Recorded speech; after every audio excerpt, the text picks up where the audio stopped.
agrotexnika zamonaviy texnologiyalarni qo'llash mumkinmi? Bitta endi agrotexnika to'g'ri, bizda maktabi ko'p, hamma o'zini to'g'ri deb hisoblaydi, bilaman deydi, lekin ayrim odamlar shu aytayotgandek 400-500 sennerdan kartoshka oladi. Ayrimlar esa 150 sennerdan ololmaydi. 3 barobar kam oladi. Buni aytayotgandek agrotexnikani bitta yerda shudgorlab qo'yish, boshqa qilish emas. Urug'ni o'zini tayyorlashdan boshlaydi. Siz aytib bozorda olgandan keyin to'g'ri uzurdi.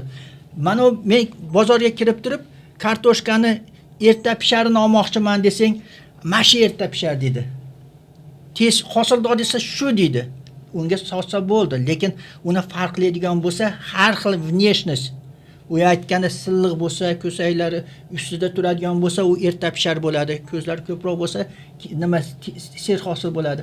Lekin aytadi, katta kartoshkani eksam ko'p hosil olaman dedi. U to'g'ri emas. Chunki katta qilib turib qilsang, ekadigan bo'lsang, rasxod ko'payib ketadi. Kesadigan bo'lsang, ko'z bo'lsa, hosil kam bo'ladi.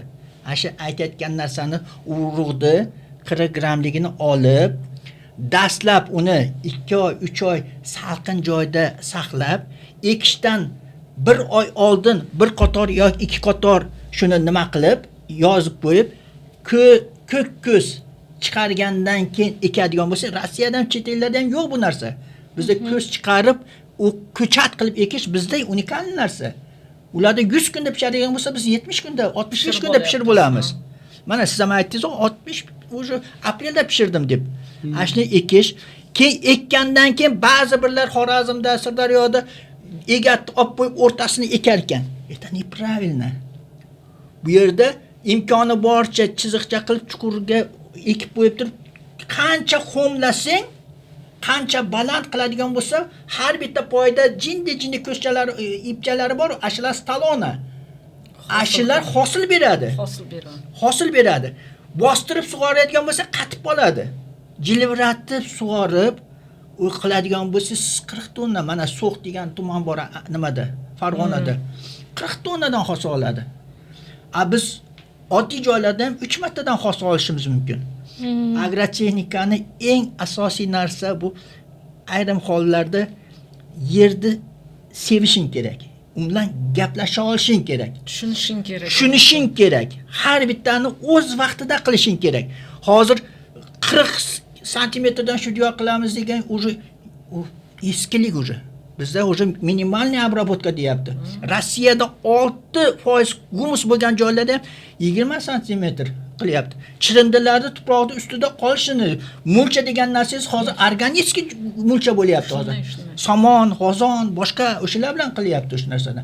Xitoyga borganda somonlarni ham, g'o'zapayani ham maydalatib tushirgandan keyin 60 tonnadan organika tushyapti deydi.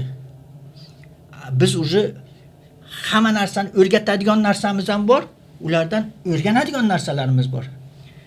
O'sha tuproqni saqlaydigan bo'lsak, to'g'ri oladigan bo'lsak, har bitta narsani siz kartoshkani ham gullagan vaqtda ikki tarafini pomidor chopganda choping, hamma stalonani kesib olib 5 tonna ham ololmaysiz. Hech narsa ololmaysiz. U hech boshqa ekinlardagidek emas. U yerda birinchisini yaxshi chopasiz, lekin shonaga kirgandan keyin uni faqat xomlaysiz. Xomlaysiz, chopmaysiz oldigacha. O'shaning uchun bu yerda narsa ko'p. Yoshartirish bor, parvarishlar bor. Haligi podkormka deymiz, o'g'itlashda. Hozir butun dunyoda 70% o'g'it hozir nimada berilyapti? Suspenziya qilib beryapti. Barq orqali. Barq orqali qilganda yaxshi tarafi birinchidan o'sha yerdagi oqsil, barqdagi boshida 5% bo'lgan oqsil hammasi mevaga o'tadi, dukkakka o'tadi. Koeffitsient usvayimiz yerdan berganimizda biz 30% o'g'itni o'zlashtirsak, barqda 90% chiqadi. Uchinchisi suyuq o'g'itlar bilan kapelniy bilan eritilgan holatda bo'lish kerak. Ertaga bizga mana bunday karbamid yoki ana unaqa selitra boshqa o'g'itlar emas, suvda eriydigan kompleks o'g'itlar. O'g'itlar bilan birga mikroelementlar qo'shish. Mana shunga to'xtalib hozir Yevropada hozir nima qilyapti desa, Yevropada shu unlarga, donlarga faqat azot, fosfor, kaliy emas, mikroorganizm kerak bo'lsa yod bilan boyityapti.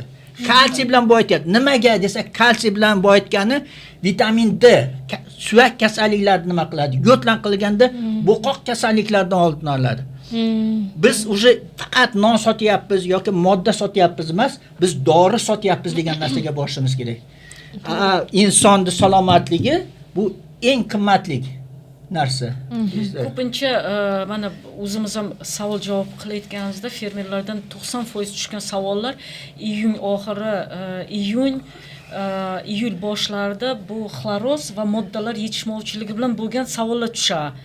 Fermer bilan gaplashganda men o'g'it berganman deydi. O'g'it bu faqatgina azot, fosfor, kaliy emas. Hozir haqiqatan bozorimiz juda katta vositalardan iborat bor u yerda. U magniy bor, siz aytganingiz sink ham bor, kalsiy bor, kaliy bor, temir moddasi bor. Biza O'zbekistonda haqiqatan mikroelementlarga juda tanqisligi ko'rinyapti. Va asosiy muammo boshida o'simlikda o'sishda bu o'sha moddalar yetishmovchiligi bilan bo'lgan muammo. Va o'sha moddalar yetishmovchiligi ayniqsa faqat o'g'it sepish emas, o'sha barg orqali oziqlantirish juda katta ahamiyatga ega. Biz mana barg oziqlantirish hisobiga g'alladan ham 70-80 sentdan olyapmiz, paxtada ham yuqori natijaga erishyapmiz. Односторонний bo'lyapti-da. Biz hozir faqat karbamid, mochevina bilan qilyapmiz. Yo'qda, Chunki bizda chiqayotgan fosfor o'g'itlar superfosfat deydi, u vobshe erimaydi. Ermagandan keyin nima qilib qoladi? Kaliyniki ham shunaqa. Ba'zi bir chet ellarda chiqaryapti ko'k qilib 20% azot bor, 20% fosfor bor, 20% kaliy. Ular hammasi eriydi. Agar biz o'sha o'g'itlarni o'zimizni Chirchiqdami, Farg'onadami, boshqadami chiqarib, masalan 50 yil oldingi chiqargan o'g'it emas, kompleks o'g'it, обогащенный o'g'itlar qiladigan bo'lsak, biz qishloq xo'jaligimizni ko'tarish bilan birga biz o'sha narsa eksport qilish nimasiga erishamiz. Sekin biz cho'llarimizni ham оборотga kiritadigan bo'lishimiz kerak. Sekin biz tog'larimizdan ham malinazorlar, yong'oqzorlar yoki bo'lmasa choy plantatsiyalarini shakllantirish. Hindistonda, Xitoyda qilsa 100% choy hammasi tog'da. Ana Izraelda yoki Turkiyada yoki Eronda adirda nimalar? Siz aytayotgandek zaytunlar. Zaytun o'zbekcha men eski kitoblarda o'qiganman, O'zbekistonda ham bo'lgan narsa. Hozir bizi idealniy Bishkekda zaytun bo'lgan bizda bo'lmaydimi? U засухоустойчивый. Juda kam suv nima qiladigan. Ashaqa plantatsiyalar yetishtirsak, boshqa qilsak, odamlar nimani biladi desa ko'rganini biladi. Biz o'shaga yetkazib, ashaqa seminarlar qilib, o'sha joylarga borib, bitta gektar emas, sasotka qilib bitta ikkita ekinlar qilib, ashuni zakonomerni cho'tga o'tkazib oladigan bo'lsa, unda fundamentalniy asosnomalari bo'lsa, o'shanda katta ish qiladigan bo'ladi. 2 marta sug'orsam, manancha bo'ldi, 2 marta kultivatsiya qilsam, buncha bo'ldi degan уже это старый уже. O'tib ketdi u narsa. Biz to'g'richa yondashishimiz kerak o'sha narsa. Yangicha yondashishimiz kerak. Domla tomorqa xo'jaliklarda bu agrotexnik tadbirlar amalga oshirishda hozirgi ko'proq ilmiy bilan amaliy chambarchas yurgani bilan birgalikda, endi shaxsiy fikrim bu, eski ota-bobolarimizni o'z faoliyatini ko'proq tashkil qilganliklariga ham ko'proq e'tibor berish kerak. Shu o'rinda oddiy bir yerni tayyorlashi. Hozirgi tomorqa xo'jaliklarda mana biz Toshkent viloyatlarida ko'proq ko'ryapmizki, oddiy yerni tayyorlaganda o'sha kuz yoki qish faslidan yerni tayyorlab egatlarni olib qo'yish. Bu bahorga yerni ko'proq tezroq tayyor bo'lishi. Hamda o'shanda ekinlarni tezda ekib olishi. Hamda boya ta'kidlab o'tdingiz, o'z vaqtida har bir agrotexnik tadbirlarni qilish kerak. Bizda mana shunday bir bo'lganki, hukumat rahbarlari o'sha sobiq ittifoq davrida Toshkent viloyatiga chiqqanda, biz ham shaxsan o'zim eshitgandim. Shunchalik hosil olganda nima degan agrotexnik tadbirlarni yaxshi o'tkazganing deganda, men shu ekinlarning tagiga o't yoqyapman degan. Bu qaysi ma'noda aytyapsiz deb bir ko'proq fikrlaganda, biz suv qo'ydik. Suv qo'ygandan keyin o'sha qotqaloq bo'lmasidan o'sha nami yetilar darajasida uni kultivatsiya qildik. Undan keyin o'sha akoshligini oldik, uni tagidan selkasini qildik, vaqtida qildik. O'shanda yer yana qizidi. U shuni biz o't yoqdik degan ma'noni anglatamiz deydi. O'shanda haqiqatan o'z vaqtida qilinishi. Bu narsani aytmoqchi bo'lganimki, har bir ekini yeri tayyorlaydimi? Agrotexnik tadbirini tashkil etadimi? Har bir selkasi, kultivatsiyasi, qanaqa molalashimi, uni vaqtida qilmasa hamda tabiat bilan chambarchas yurmasa bo'lmaydi. Bu borada haqiqatan hozir yeri tayyorlab qo'ydi-da, bu baranalab qo'ydi xonadonda, bo'ldi ertaga ekaman desa yomg'ir yog'ib bordi, yer qatqaloq bo'ldi. Yana boshqatdan uni haqiqatan chizillash kerak, yo bo'lmasa yana kultivatsiya qilish kerak, yerni olish kerak. Bu esa qo'shimcha xarajat, qo'shimcha vaqt, hamda mahsulotni yetishtirishga muddati uzayishiga olib kelinadi. Shu o'rinda haqiqatan ota-bobolarimizdan shunday biz o'rgangandikki, erta bahordan janubga qarab, janubdan issiq kelganligi uchun janubga qarab o'sha har bir kartoshka ekadimi, ko'proq janub tomonni yumshatishi. Ikkinchi bizada mana ikkinchi ekinlar ham ekiladi, unda esa haqiqatan ham o'sha shimol tarafga qarab, anaqa ko'proq sovuq bo'lganligi uchun shimol tarafga qarab ko'proq yaxshi e'tibor berib, har bir shimol janublarni ham yaxshi qaratsa yaxshi bo'ladi. Mana issiqxonalar haqida gapirdik.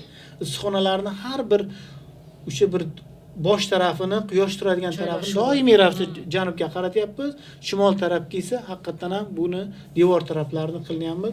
Shuning uchun ilmiy asoslangan holda shu borada ota-bobolarimizni faoliyati yuritgan holda tarixiy an'analarimizni bilan chambarchas yuritsa, bir agrotexnik tadbirlarni vaqtida o'tkazsak, bu mahsulot yetishtirishga hamda mahsulotni toza va sifatli bo'lishiga keng zamin yaratilib turadi. Mayli, men ham jiddiy dabafka qilaman. Haqiqatda bizda eski an'analarimizni, eski ota-bobo qilgan narsani saqlab qolishimiz kerak, lekin uni takomillashtirishimiz kerak. Ayrim holda eski narsalarni unutib qo'yishimiz ham bo'lyapti. Masalan, men yoshligimda shu Sergelida opam oldiga ketayotganda, Sergeliga ketayotgan chap tarafda haligi nima ekilgan joylar bo'lardi. Klubnika. Lekin klubnikani ikki chekkasida chesnok bo'lardi. Bu tomorqamizda ham qo'llanadigan narsa edi. Hozir asha joy yo'q, lekin Toshkent viloyatida hattoki yangi yo'lga borsa ham bu narsani ko'rmaysan. To'g'ri, u yerda qilayotgandek chesnokni olasiz, hech narsa xalaqit qilmaydi, olganingizdan keyin ham suv nimalar yangilanib turadi. O'sha joyda ikkovi ham qimmat sotiladigan narsalar. Prezidentimiz hamda hukumatning nimalari bilan bizda 90 vosita degan narsalar bo'lyapti. Sidirat degan narsalar yapti, lekin har bitta narsa ayrim holda shu 90 vosita degan narsani unutib qo'yyapmiz. Nima o'zi o'sha narsa deb. Masalan, Qo'qonda bitta narsa bordi. Savzi juda zo'r ko'p bo'lgandan keyin muzora qilib qo'yadi. Muzoraga Sharxonda, Andijonda, Qo'qonda Kerevalardan qorroq borib, aprelda oxirlarida, maylarda ular savzi kam vaqtda chiqaradi. Lekin bitta narsasi bor, bizda ilmiy ishlar ham bo'lgan, biz ham qilganmiz. Bizda 90 vosita savzi bor. Qizil savzini kuzda ekib qo'yasan, kichkina barmog'idek bo'lib qoladi. Qishda qishlab chiqadi, muzoradan ham ertaroq nima bo'ladi? Hosildorlik bahorda ekilgandan ham yaxshi bo'ladi. U уже nima? Как зимуешь 90 vosita narsa. Yana bitta narsasi зимующие kultura deydi. O'zbekcha aytganda qishlovchi ekinlar. Karamni o'sha aytayotgan men ham karam ekardim, takroriy ekindi, kattalarni uzib sotaverdim. Kichkinalarni shunga qolib ketdi. Kichkinalari qaraysa o'rab qolyapti. Uni savdo himoya qilish uchun o'zini o'raverar ekan. Mana ularni sotganimdan ko'ra ham yaxshi, hattoki dekabr, yanvarda ham o'sha yerda o'ra ham, ombora ham kerak emas. Ashini tayga degan, tundra degan nimalari bor, u katta har bittasi 7 kiloga bo'lib ketadigan narsalar. Sizlarda Samarqandda o'sha zimoviy kultura degan maktab ham yaratilgandi. O'sha narsani hozir kim qilyapti? Siz gektarga 60 tonna, 100 tonna karam olasiz ekan, eng yaxshi tarafi uni qishda saqlasang barglari chirib ketadi. Unda sortlari ham bor. Biz o'shaning uchun qishlovchi ekin nimaligini bilaylik. 90 vosita ekin degan nimaligini bilaylik. Sidirat ekin degan nimaligini. O'sha narsa oraliq ekin degan nimaligini bilaylik. Eng muhimi o'sha narsani. O'sha navbatlab ekishdi. Takroriy ekin qanday qilinadi? Ko'chat qanday tayyorlanadi? Mavsumiylik qanday bo'ladi degan narsalar. Samishonnida bir-biriga mos keladigan qanday bo'ladi? Uni yoshartirish qanday bo'ladi? Pomidorni shunday ekib qo'yish emas, pomidorni yovvoyi shoxlarini qo'ltig'idan nima qilganlarni chekanga qiladi, bachkilaydi. Nishonlaydi, yana shunday o'simliklar bor, haydaydigan va hasharotlarni haydaydigan o'simliklar bor, bir-biriga. Uzum yetishtirishda vodiy tajribasi deganda uzumni shundaylar ekib turib unga oltin gugurt yoki zahar sepish emas. Uni to'g'ri xomtak qiladigan bo'lsang, har bitta nimani atrofida bittadan baytni qo'yadigan bo'lsang, uni to'g'ri kesadigan bo'lsang, unda hech qanaqasiz o'zi tabiiy zo'r bo'ladi, ta'mi ham zo'r bo'ladi. U haligi sho'rq bo'ldi, oq panay bo'ldi, boshqa degan narsa. O'shaning uchun prezidentimiz ham asosli tanqidlar bo'ldi. Shunday keyayotgandan keyin mevaga shakl berishni bilmaydiganlar, xomtak degan nimaligini bilmaydiganlar, biolog toza degan narsalarni bilmaydiganlar bo'lib qolyapti, deyapti-da. Biz o'sha narsalarni saqlab, u narsani o'rgatib, seminarlar qilib, kerak bo'lsa tomorqachilik degan fanlarni o'rgatib, umumiy nima qilavermasdan imенно qanday qilib ko'chat qiladi, qanday mahsul qiladi, qanday yoshartiradi, shoptolini nima qilsak 15-20 yilgacha meva qiladigan bo'ladi deb narsani nima qilishimiz kerak? O'rgatishimiz kerak. Yechim topish kerak. Yechim topish. Bu shudgor qilish, tayyorlash hozir bilamiz nima qilmasak. Bu yerda to'g'ri foyda, mavsumiylikka qarab, sprosda eng ko'p qaysi deydigan bo'lsa, aytmasak, birinchidan eng ko'p iste'mol qiladigan bu kartoshka. Sabzavotlarning ichida deyman-da. To'g'ri, nonni qilyapmiz. Davlat o'zi beryapti. Men tomorqalarda nimasida qilyapman. Ikkinchi ko'p iste'mol qiladigan bizda pomidor. Uchinchisi savzi. Piyoz juda ko'p. Bizda deyarli hamma ovqatga ishlatiladigan bu piyoz hisoblanadi. Qolganlari ham sekin-sekin hammasi kerak. U degani ko'kat ham kerak, boshqa ham kerak. Lekin agarda mana u piyoz yetishmasa, kartoshka yetishmasa, pomidor, savzi yetmaydigan bo'lsa, unda bizda katta nimasi bizda import qilishga ketib qoladi. Undan ko'ra o'sha narsalarni biz bozorda ushashimiz uchun o'sha narsalarni biz o'zimizning nimamizda yetishtirishimiz kerak-da. O'sha narsani yetishtirganda ham faqat savzi kuzda ko'p bo'lib ketdi, nima yozda bo'lib ketdi emas. Sezonni ertada ham, o'rtada. Kartoshkani nimaga savzini o'rtagisi bo'lmaydi? Ko'pi bug'doydan keyin 20-iyuldan 1-avgustgacha ekadi. Chunki sovuq tegib, sovuq yemagan savzi so'lib qoladigan bo'ladi, yaxshi saqlanmaydi. Sifati tushadi. Siz bug'doyda iyunda bo'shagan joyda yoki kartoshka mayda bo'shagan joyda ekib qo'ysang, o'sha eng ko'p avgust, sentyabr oylariga nima qiladi? O'rtagi to'y mavsumi yoki ko'p iste'mol qiladigan vaqtda ham bizda narx-navoni ushab turishga nima qilamiz? O'shuning uchun har bitta ekinda yil 12 oy ta'minlash uchun mavsumiylikda albatta bilish kerak. Buning uchun tahlilchilar, keng analiz qiladigan mutaxassislar bo'lishi kerak bo'ladi. Assalomu alaykum. Bugun biz 5-darsimizni boshlaymiz. Bu hosilni yig'ish, saqlash va qayta ishlash haqida gapirib o'tamiz. Hosilni yig'ish juda katta ahamiyatga ega, sababi biz hosilni to'g'ri vaqtida yig'maganimizdan keyin bu hosilni yo'qotish kuzatiladi va shu bilan birgalikda sifati tushib ketishi. Juda ko'p savollar keladi. Nima uchun? Misol tariqasida aytaman, bu mosh sifati tushib ketishi. Nima uchun biza yetishtirilgan moshni pishirganimizda toshga aylanib qoladi yoki unuvchanligi pasayib ketadi. Pishirgan paytda uni sifati, ta'mi o'zgaradi. Nima bilan bog'liq bu? Albatta bu yig'ish muddati. Donli ekinlar haqida gapirayotgan bo'lsak, vaqtida yig'ilmagan donli ekinlarni bu quyosh ostida qolgan donlari qurib ketishi, tarkibida 14% standart sifatida oladigan bo'lsak, optimal bu 14%. 14% dan pasayishi bu don sifatini pasayvoradi. Natijada o'sha ayni mosh haqida gapiradigan bo'lsak, mosh toshga aylanib qoladi yoki erta yig'ib qo'yish. Erta yig'ib qo'yish ham sifatini pasaytirib yuboradi. Natijada bu sun'iy qurishiga olib boramiz va u ham sifat ko'rsatkichlari ham pasayishiga olib kelishi mumkin. Shuning uchun eng katta ahamiyatga ega biz navni tanlaydigan bo'lsak, uni albatta vegetatsiya davri davomiyligi inobatga olinadi va shunga qarab biza oldindan agrotexnik tadbirlarni rejalashtirishimiz kerak bo'ladi va muddatini qachon yig'ishimiz, o'sha yig'gan paytda qayerga yig'amiz, qanday yig'amiz va qanday saqlashga e'tibor qaratamiz. Saqlash ham juda katta ahamiyatga ega. Qanday saqlaymiz? Bu saqlash usullari, bu sovutish usulidan foydalanishimiz kerak bo'ladimi? Quritish usulidan foydalanishimiz kerak yoki qayta ishlash. Mahsulot sifatini saqlab qolish sirlari mana ayni shunga bog'liq hisoblanadi. Va keyingi etapda bu sotish kanallari. Biz mahsulotni yig'dik, vaqtida yig'dik, saqladik-ku, lekin uni saqlash muddati juda qisqa.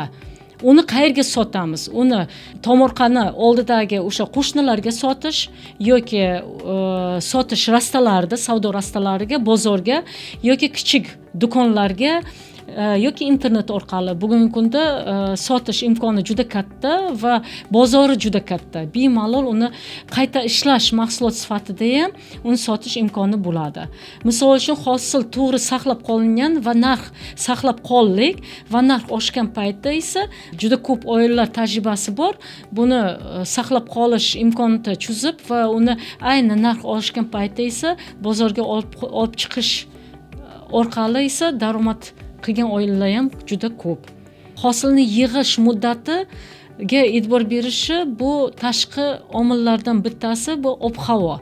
Biz ob-havo kelishiga e'tibor bermasak, bu misol uchun xul mevalarni oladigan bo'lsak, yog'ingarchilik yoki juda isib ketishi inobatga olinmagan bo'lsa, biz bu taraflama ham hosil sifatini ham va hosil mahsuldorligi ham pasaytirib yuborishi mumkin.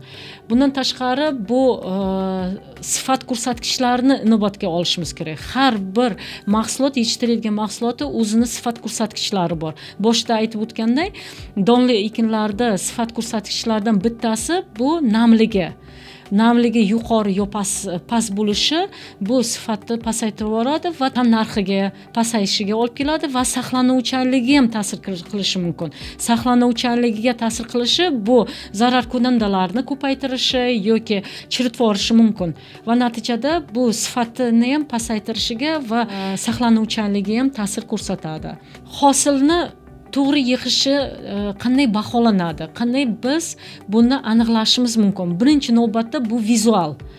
Vizual aniqlashi bu biologik pishganligini haqida dalolat beradi.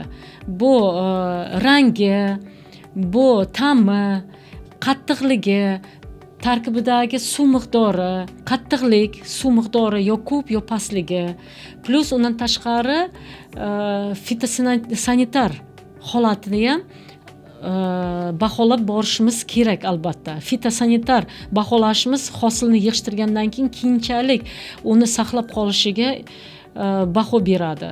Mabodo bitta mevani chirigan, kasallik tushgan yoki zarar kunanda tushganligi esa boshqa saqlanish joyiga olib borgandan keyin boshqa mevalarga o'tib ketishi natijasida butun yig'gan hosilimizga ta'sir ko'rsatishi mumkin. Hosil yig'ib olgandan keyin biz logistikaga e'tibor berishimiz kerak. Logistikaga bu texnikaga nima bilan yig'amiz, qanday uni saqlanish joyiga olib boramiz, qayerga quritamiz, qanday quritamiz yoki qanday muzlatamiz va nechta odam kerakligi ham albatta bu optimal grafik ish rejamizda ham tashkil qilishimiz kerak. Undan tashqari bu force major vaziyatlarni ham inobatga olishimiz kerak. Biz hosilni rejalashtiryapmiz va oxirida meva pishdi va oxirida eng oxirgi muddatga kelib olib boryapmiz, bu yerda logistikamiz to'g'ri emas. To есть biz transport bilan ta'minlab olmayapmiz. Natijada hosil sifati pasaytirib yuboradi va vaqtida hosilni yig'gan bilan ham biz tomorqadan boshqa joyga olib borish imkoni bo'lmayapti. Yoki tomorqada yig'ilgan mahsulot esa bizda esa quritish yoki muzlatish yoki boshqa ishlar esa rejalashtirilmagan. Natijada o'sha yig'ilgan tomorqada mahsulotimiz tomorqada qolib ketadi va sifatini ham pasaytirib yuboradi. Mahsulot sifatini saqlash sirlari juda ko'p. Shularning ichiga bu juda kuchli muzlatish usullari bor yoki quritish usullari bor. Lekin noan'anaviy usullardan tashqari an'anaviy usullardan bor. Bulardan bittasi misol tariqasida aytib o'tishimiz kerak. Bu sopol idishlarda uzumni saqlash misolida. Yana bitta usullardan buni hammamiz bilamiz. Bulardan daromad juda ko'pchilik daromad qilib kelyapti. Bu konservatsiya sifatida. Konserva sifatida misol uchun bu mevalar bo'ladigan bo'lsa, bu jim, kompot yoki vareniye sifatida qilishi yoki uni quritish usullarida, an'anaviy usullarda juda ko'p quritish usullari bor va shulardan foydalanishi va shular orqali daromad qilishi ham imkoni bor. Ko'p davlat iqtisodiyotiga nazar tashlaydigan bo'lsak, mahsulotini shunaqa iqtisodchilar, yetishtiradigan mutaxassislar tavsiya beradi. Uni xomashyo sifatida sotish emas, albatta qayta ishlash sifatida sotgan mahsulotdan ko'proq daromad olishingiz mumkin. Va sizlarga tavsiya, yetishtiradigan mahsulotini qayta ishlagan holda sotishingiz sizga ko'proq daromad olib kelishi mumkin. Biz olib borilgan tomorqachilik yo'nalishi bo'yicha berilgan ma'lumotlar ichida o'simliklarni tanlash, uni agrotexnikasi, yetishtirish texnologiyalari, ekish muddatlari, me'yorlari, navbatlab ekish, qanday usullardan foydalanish, uni rotatsiya qilish, qaysi ekinni qachon, qaysi muddatda ekishdi, qanday yig'ish, saqlash va qayta ishlash haqida gapirib o'tdik. Aytib o'tgan mavzularda ko'p masalalar yechimini topishlaringiz mumkin, lekin o'zlaringizda savollaringiz tug'ilsa, o'sha savollaringizni kommentariyallaringizda qoldirib va shu bo'yicha nimani eshitmoqchisizlar va ko'proq nimaga urg'u qilmoqchisizlar va qayerga to'xtalib o'tmoqchisizlar, shu haqida yozib o'tinglar va bu biz keyingi darslarimizga shu mavzularni ko'tarib va mutaxassislarni shu yo'nalishi bo'yicha mutaxassislarni taklif qilishimiz mumkin yoki darslarimizni davom etishi imkoni bo'ladi. Bizni podkastimiz an'anasiga ko'ra blitz savollar bor. Bu qisqa javob berish kerak bo'lgan. Bunga ham ozgina to'xtalib o'tsak, tomoshabinlarimiz uchun juda ham qiziq bo'ladi. Mirzohid aka, unda sizdan boshlaymiz. Bolaligingizdagi eng yodda qolgan dehqonchilik yoki tomorqa bilan bog'liq xotirangiz bormi? Bor, mana bu Toshkent viloyatida o'sganligim uchun mana hozir aytib o'tdim. Biz kartoshkani ekkanmiz. Otamiz, bobolarimizdan sabzavot mahsulotlari yetishtirilganda kartoshkani oddiy duga shaklida erta pishar navini yaratib, may oyida chiqarish bo'yicha ishlaganmiz. Bolaligingizda yodda qolgani shu. Yodda qolgani shu. Nilufar opa? Biz shaharda yashagan bilan ham o'zimiz 6 sotix yerimiz bor edi, uy bilan birgalikda. U yerda shu dadam qo'y boqqanlari uy sharoitida shu ikkita qo'y olardik-ku, bir yil ichida 6 ta qilib, keyin shuni sotishga mana shu xotiramga qolgan. Bahrom aka? Meniki ham yoshligimizda biz ham haqiqatda asosiy nimamiz kartoshka bo'lardi. Biz kartoshkani mavsum davomida haligi yaxshi tayyorlab, ko'chatlarni tayyorlab, erta qilib may bo'lguncha ekardik. Meni o'zimni ham otamni, akamni katta ketmoni bo'lsa, meni teshadan kattaroq ketmoncham bordi. O'rga qilib, qaza qilib, ashunga obligatsiya qilardim. Keyin takroriy ekin sifatida ko'pincha karam ekardik, chimchi ekardik. O'sha chimchini tuzlardik. O'sha narsalar zavqli narsalar. O'sha narsalar eslab, haqiqatda 5-6 yoshdan dalaga chiqqanmiz. Panik qilib shu qishda ham qolib ketmasin deb ukrop, kashnish ashnaqalar ekardik. Shu bizlar ham ko'kat yetishtirardik. Bolgarskiy shu undan tashqari baqlajon ekilardi.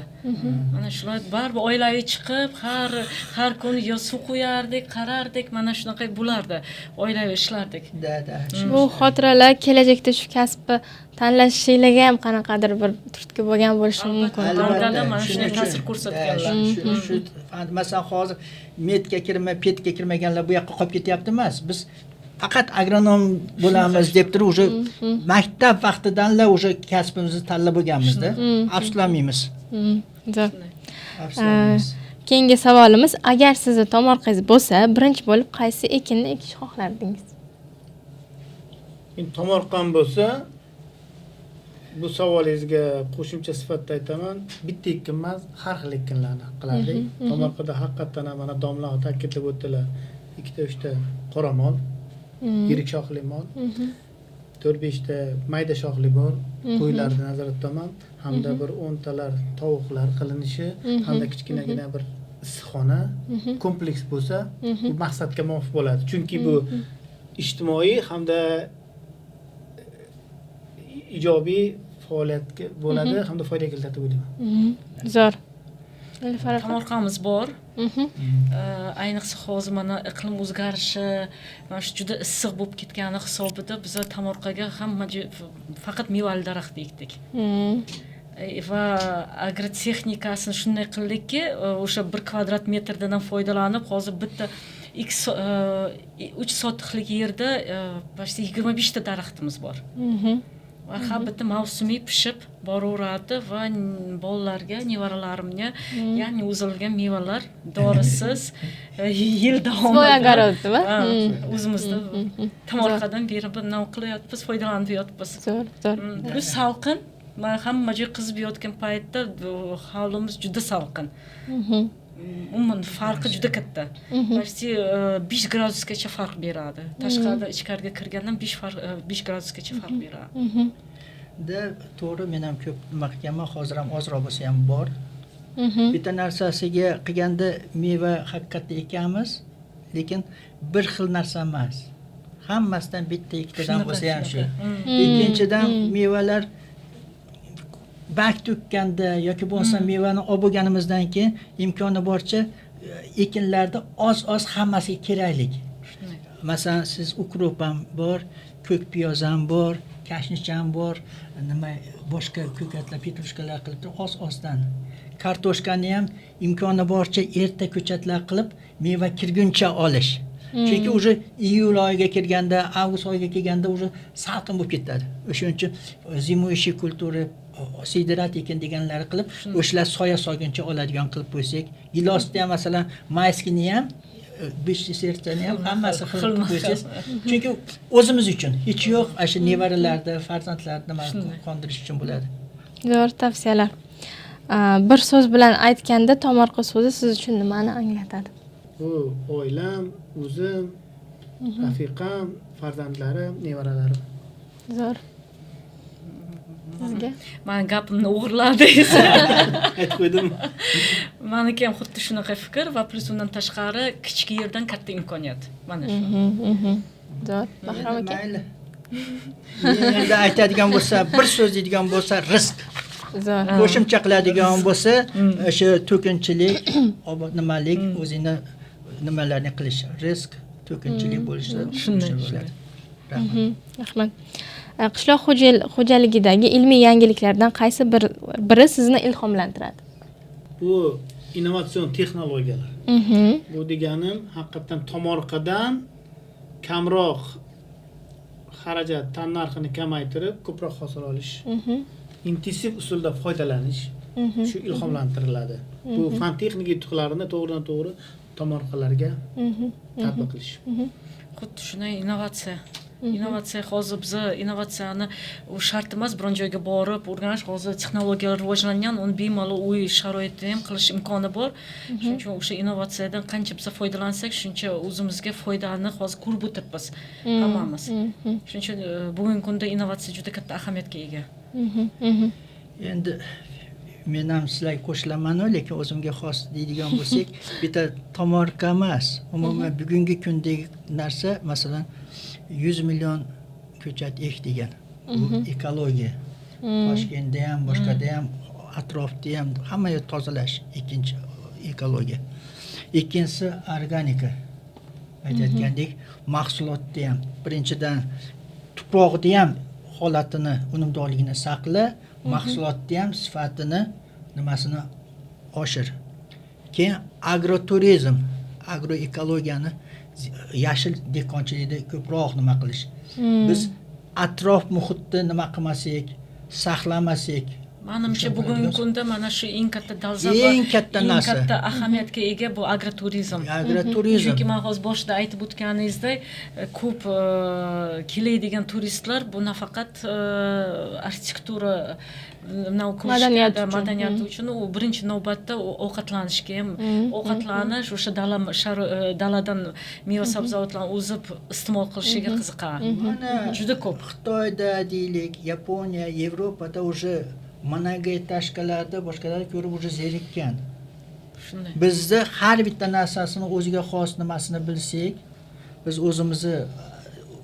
o'zimiz ekinlarda yaxshi qiladigan bo'lsak, kelgan joylarda chirin taomlarni ko'rsak, chirin mevalarini ko'rsak, tabiiy toza qilsak, tabassumni ko'rsak, shunda nima bo'ladi? Bizni ochilmagan qirramiz nima desa, ochilmagan qirramiz bizni o'zligimiz, o'zimizni tomorqalarimiz yoki boshqa. Mana eski shaharda saqlab qo'ydi mahallalarda ham. O'sha mahallalarda ham chiroyli qilib ertagalar butun Toshkentda hamma yoq qurilish bo'lgan emas.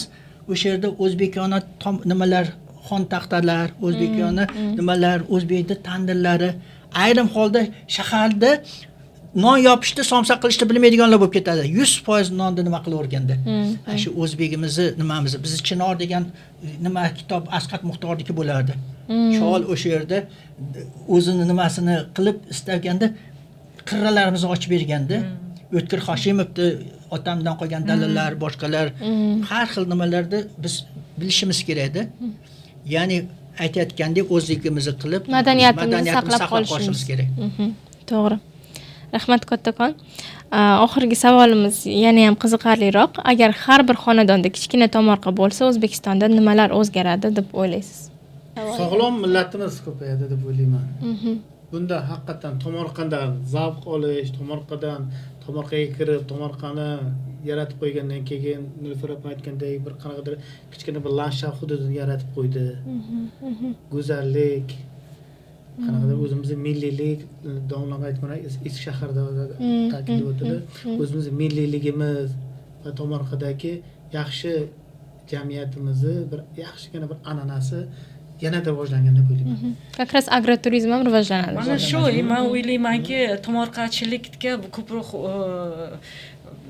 haqiqatan ham shuni urg'u qilish sababi ham shundan iboratki, biz shu orqali o'zimiz milliyligi va shu orqali o'zimiz sog'ligimizni ham saqlab qolamiz. Ob-havo sharoitini ham, o'sha iqlim sharoiti, ayniqsa hozir Markaziy Osiyoni oladigan bo'lsak, eng katta muammo o'zimizda O'zbekistonda bo'ladi, shu iqlim o'zgarishi masalasida.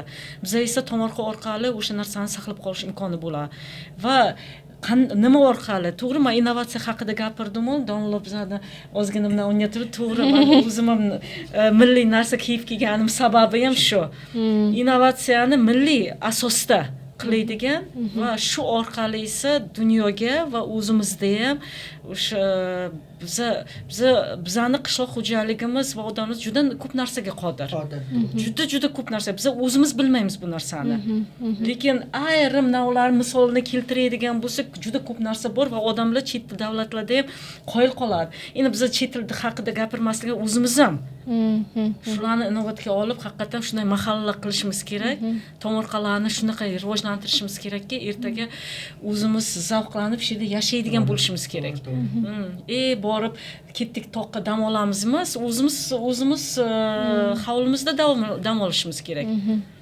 To'g'ri. Shuning uchun ba'zi narsalar bir-biriga mos ham bo'lishi kerak. To'g'ri, men tanqid qilmoqchi emasman o'zimizni. Ba'zi bir joylarda bizda Chilonzor degan nimamiz bor. Rayon bor. Istab yursang bitta ham chilonni ko'rmaysan.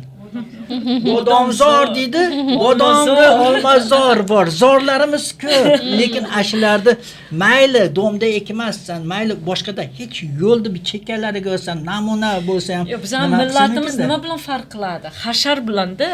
Uni borib kimdir tepaga turib ekishmas. O'zimiz uyimizda bo'lishi kerak. Shu bilan biz farq qilamiz. O'zbekiston shu bilan farq qiladi. Biz daraxtlarni ertaga kecha bizga hech kim ek demagan, biz o'zimiz ekkanmiz. Eng yaxshi tarbiya nima desa, eng yaxshi tarbiya ibrat. yaxshi narsani ayting, boshqalar tarbiyalang, farzandingni, nevarangni tarbiyalab, anday qil, bunday qil deb senga o'zing hech narsa qilmasang, Amalda kitob o'qi desang, ko'rsatmasa, o'zing o'qimasang, oilada kitobing bo'lsin. Har xil. Gazeta yoki kitob o'qigan, boshqa qilgan, aytmasang ham senga ko'rib turib, nimalarni nima qiladi. O'shaning uchun yaxshi xislat nima deganda birinchisi samimiyat borni aytish, ikkinchisi ibrat bo'lish. Uchinchisi loqayd bo'lmaslik. Shunaqa. Loqayd bo'lmaslik degan ayrim narsalarni aytib qo'yapmiz, nimaga shu narsa mos kelmayapti degani shu. Yoshligimda 5 yoshimda, 10 yoshimda 65 ga kiryapman. Bitta kino bo'lgan edi. Har xil men tanqid qilmoqchi emasman. Manzarali daraxtni ekib o'qilayotganda bu daraxtingga hatto qush ham qo'nmaydi, soya ham bermaydi. Tagida hech narsa qilmaysan. Undan ko'ra o'rik ek. Yurakka dori bo'ladi. Yong'oq ket, umring uzoq bo'ladi. Ashaqaki deb choli nima qiladi.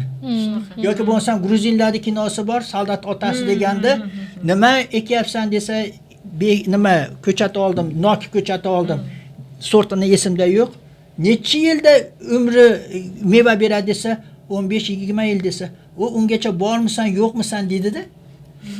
Lekin kech mevaga kirgan narsa, shu 15 yilda kirganlar, shu bodomlar yoki pistalar ham 100 yil, 150 yil meva beradi. Shoptoli siz erta 2 yilda beradiganlar bor yo'q 2-3 yil beradi. O'shuning uchun biz har bitta narsani qadriga qilib, suhbat qilib, ekib, hali nima qilmash kerak. O'shuning uchun sal qishloqda nima qilib, to'g'ri ko'proq bilim berib, ko'proq o'rganib, ibrat bo'laylik. Ibrat, hashar degan narsaga hashar ham qilaylik, ibrat bo'laylik. Qil degan narsani birinchi navbatda aytish oson, o'zing ham qilish narsalarni. To'g'ri. Rahmat kattakon. Endi podkastimiz so'ngida shunaqangi bir rubrikamiz ham bor. Yosh fermerlarga, shu sohaga yangi kirib kelganlar, shu agro vakillariga qanaqa maslahat va tavsiyalar bergan bo'lardinglar? Kameraga yuzlanib iloji bo'lsa. Mayli, yoshim kattaroq ekan. Tilaklaringiz o'zingizni. Birinchi tilagim iltimos. Tuproqni, ekinni, qishloq xo'jalikda hurmat qilinglar, shunga ko'proq kelinglar. Chunki kasbni hammasi yaxshi. Lekin men uchun eng yaxshisi agronomlik. Masalan, doktor davolaydi, injener yaratadi. Agronom esa rizq beradi. Ham kiyintiradi, ham boqadi. Yaxshi boqqandan keyin sog'lom bo'lsang, ekolog toza dorilar bo'lib turib, vitaminlar bo'lib nima qiladi. O'shuning uchun bizga mutaxassislar hammasi oliy ta'lim bo'lgani uchun o'zini yerni sevadigan bo'lish kerak. Tilagi pok bo'lish kerak. Bitta nima bor, Nil daryosini bilasizlar-a? Nil daryosini 10 tarafida hamma boy bo'lmasa ham hamma to'q, boshqa hamma yaxshi yashaydi ekan. Chap tarafida esa nochor yashaydi ekan. Quyoshi ham bir, yeri ham bir, hamma yo'q bir xil. Hech qaysi olimlar akademika qilmagandan keyin bitta donishmand aytibdi-da, o'rganib turib, sir bu nimada emas, odamlar o'zida debdi. Bular niyati qilib turib, hammaga elga qilib turib, tilagi yaxshi, niyati yaxshi bo'lgan ekan. Bular esa sal baxil. Bu aqllardagi ko'karaveribdi, baxillardagi esa orqaga ketir. O'sha yerda yerga 100 marta ketmon urishingda emas. To'g'ri qilib, niyatni yaxshi qilib. Bor edi, baxil bog'i ko'karmaydi deb o'shaning uchun niyatni yaxshi qilaylik, yurtni nima qilaylik. Men Blissda aytgandek, rizq bo'lsin. Har bittamiz tomorqamizda to'kinchilik bo'lsin. Yaxshi. Sizlarga bog'liq. Agarda hamma o'zbekistonliklar 2tadan 3tadan qilib, mingta emas, 2tadan 3tadan yaxshi ekin qilib ekib qo'yadigan bo'lsa, O'zbekiston jannat bo'ladi. Shunaqa yaxshidan bog' qolur deydi. Biz ertaga mana shu yoshlarga savol har safar qilayotgan ishdan bizdan nima qoladi, qanaqa meros qoladi, shu savolga javob berish kerak. Shu yerni sevish kerak va yerni sevgandan keyin ertaga mendan nima qolishi, boshqa hech narsa qolmaydi. Lekin mana shu atrofimizdagi muhit qay holda biz qoldiramiz. Mana shunga juda katta e'tibor berish kerak. Rahmat. Meros. Siz tilaklaringiz. Yoshlarga buni hayot oiladan boshlanadi deyiladi va o'zi farzandlariga shuni aytib o'tganki, hayotni, borliqni bir hurmat qilinglar va unga yaxshi munosabatda bo'linglar degani. Domla ta'kidlab o'tgandek, oddiygina suvga bo'ladimi yo bir qanaqadir tuproqqa bo'ladimi, chiqindilar to'g'ri-to'g'ri tashlama. Unga mehr muhabbat bilan, ularga e'tiborli bo'lgan doim, insonlarga, har bir soha egalariga hurmat bilan muomala qilgan deb bo'lardim. Shu o'rinda agar bir xonadonlarni bir qanaqadir obod qiladigan bo'lsa, har bir ekinzor, har bir jonzotlarga mehr muhabbat bilan Gulfarobatga yondashish, sevgi nuqtai nazardan yondashgan. Rahmat kattakon. Rahmat. Kelgan yili uchun vaqtinglarni ayamasdan qimmatli ma'lumotlar uchun juda ham foydali gaplar bo'ldi, suhbat bo'ldi. Rahmat. Sizlarga ham katta rahmat. Salomatlik. Rahmat.